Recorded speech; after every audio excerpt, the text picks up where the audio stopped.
you're quoted in the judge report saying, I had only a few minutes, I wanted to make appearance. Tell us about that meeting.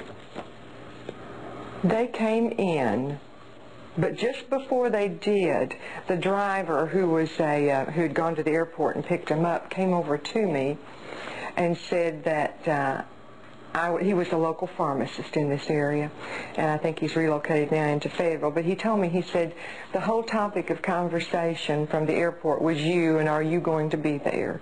And this is a friend of yours, the driver? Yes.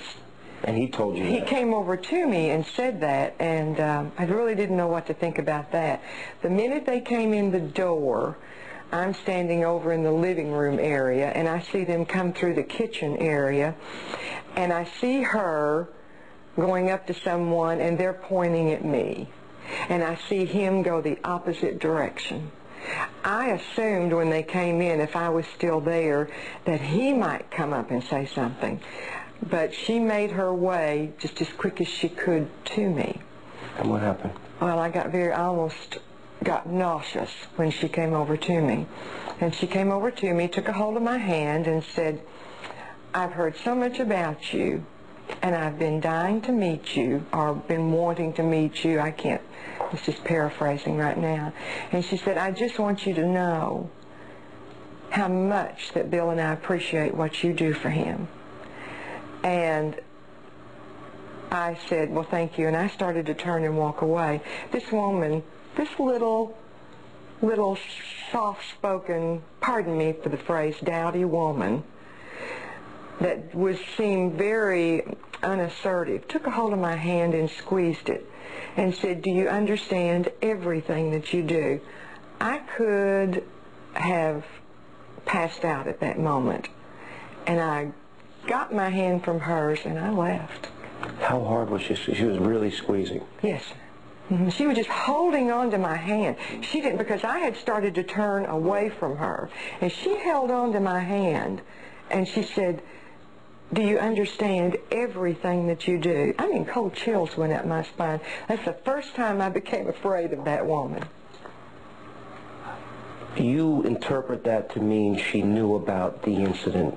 I certainly do. And thank you for keeping quiet.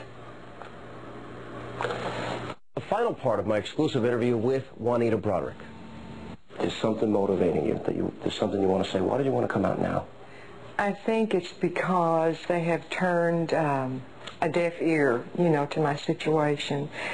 I have really wrestled with this in my own mind, what I should do, and it's so upsetting to see Hillary Clinton and Bill Clinton do the things that they do now and have the past that they have on this situation. Mm-hmm. You never wrote a book.